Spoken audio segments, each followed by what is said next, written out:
मध्य कोकण म्हणजे हरिश्चंद्र आणि कळसुबाईच्या कुशीत वसलेले सुंदर ते गावे. या भागातील बहुतेक घरे कौलारे आणि दोन पाखी असतात. जून महिन्यात एकदा की पावसाने प्रवेश केला की तो परत कधी परतेल हे सांगणे इथे कठीण असते. किती पाऊस पडला तरी या ठिकाणी लोक आपली दिनचर्या विसरत नाही. पहाटे उठणे व आपापली कामे स्वतः करणे आणि तिथून पुढील कामे.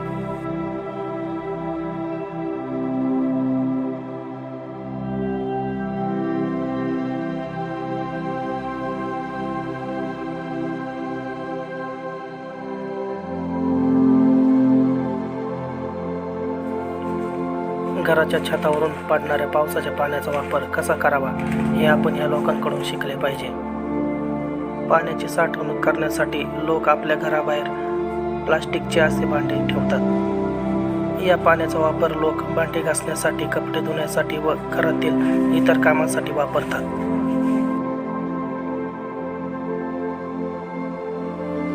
भरमसाठ होणारा पाऊस या ठिकाणी शेतकऱ्याची चिंता वाढवत असतो.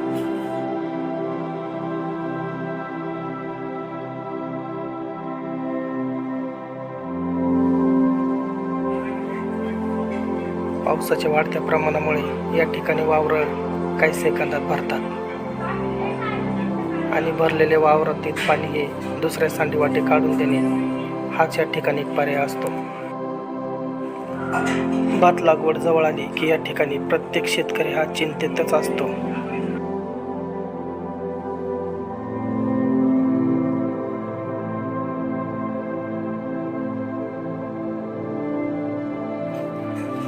दिनचर्याचा जो नियम या ठिकाणी मोठ्या माणसांसाठी लागू आहे, तोच नियम या ठिकाणी लहान मुलांसाठी लागू आहे. मग तो प्राथमिक शाळेत शिकणारा विद्यार्थी असो किंवा कॉलेजला जाणारी एखादी विद्यार्थिनी असो.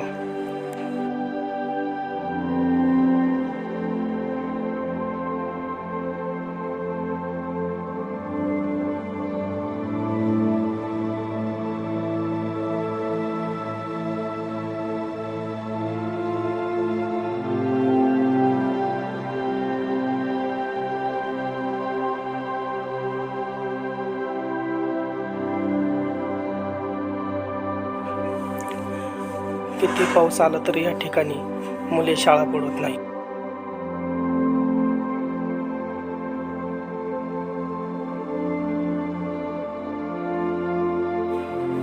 शाळेचे अंतर हे घरापासून 5 किलोमीटर असो किंवा 10 किलोमीटर असो, तरी विद्यार्थी शाळेत या आनंदाने जात असतात.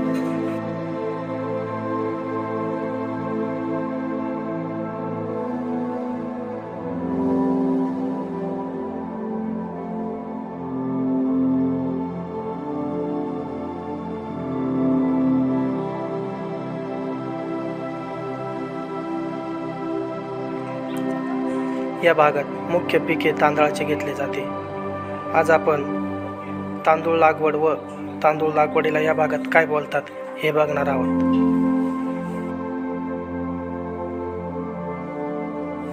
तांदूळ लागवडीला या ठिकाणी दुसरा शब्द आहे, तो म्हणजे आवणी.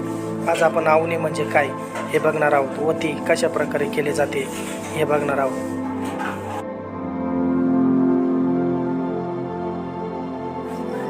आवणीसाठी शेतात आधी बैलजोडीने तास मारावा लागतो. या प्रकारे जमीन सुपीक केली जाते.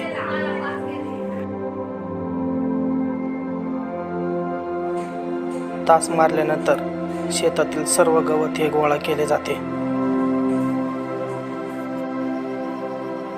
शेतातील गवत गोळा करण्याचे मुख्य कारण म्हणजे गवत हे खूप झपाट्याने वाढते आणि त्याचे दुष्परिणाम हे पुढील पिकावर होते. म्हणून शेतातील सर्व गवत हे बारीने गोळा करावे लागते.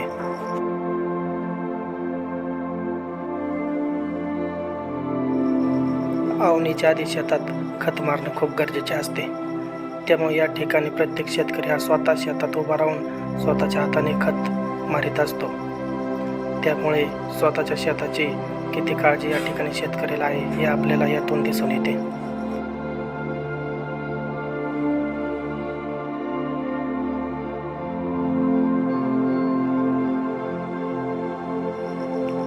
आवनीला आलेले काही लोकांपैकी काही जणी शेतात पुढे रोप पांगवत असतात.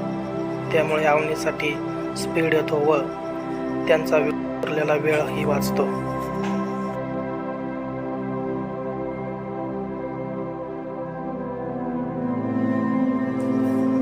गवत गोळा केल्यानंतर पुन्हा शेतात बैलजोडीने वराफा मारावा लागतो.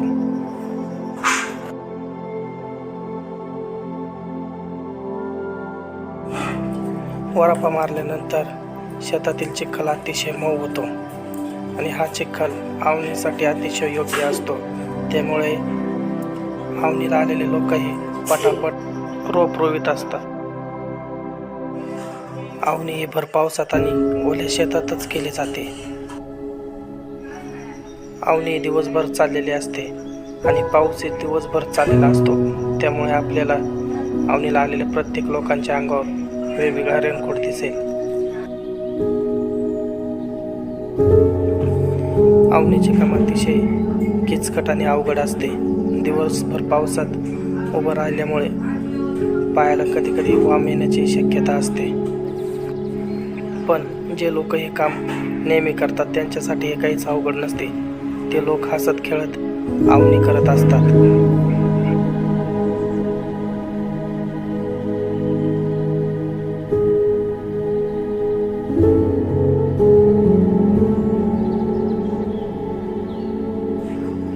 आवनी करणाऱ्या लोकांच्या पुढे रोप पांगवल्यामुळे आवनी करणाऱ्या लोकांना रोप पटापट रोवता येते.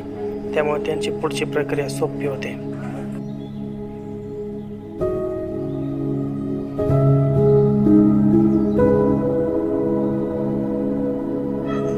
रोप पांगवणारा व्यक्ती हा खूप हुशार असतो. तो योग्य जागेत आणि योग्य ठिकाणीच रोप पांगवत असतो.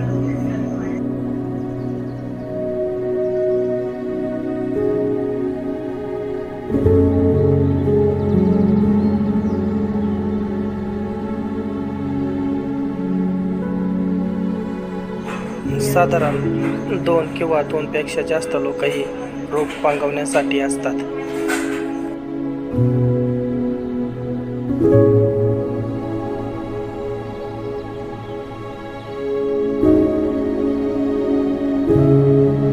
रोप पांगवल्यानंतर हे लोक पुन्हा आपापल्या कामाला लागतात व आपापली जागा धरून आवनीला सुरुवात करतात.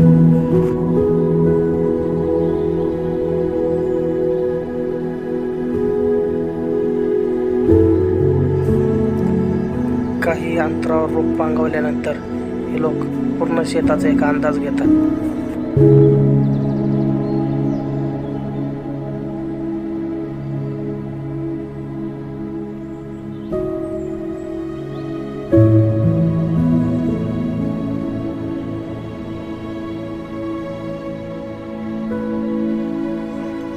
शेतातील आवनी व्यवस्थित चालू आहे की नाही, कोण कुठे चुकते का काय हे बघण्यासाठी घरातील वयस्कर शेतकरी हे भर पावसात छत्री घेऊन आपल्या शेताच्या बांधावर बसलेले असतात.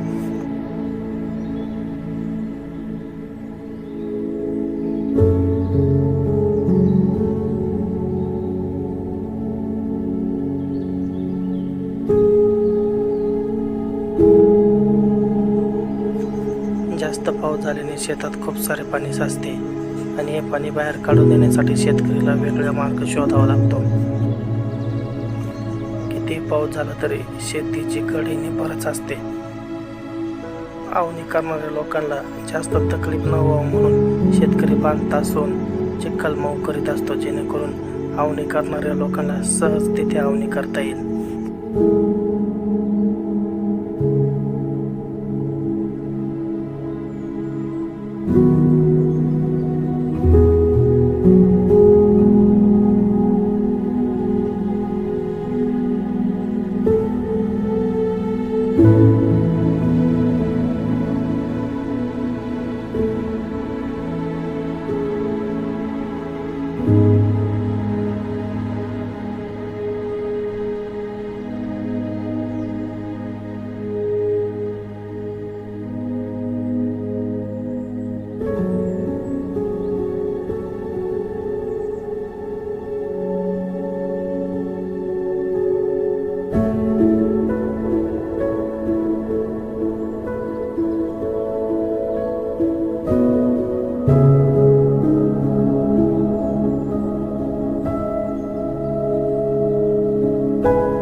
अशा प्रकारे आवणीची प्रक्रिया पूर्ण होते आणि आपल्याला भाताने नटलेली अशी सुंदर शेती दिसते.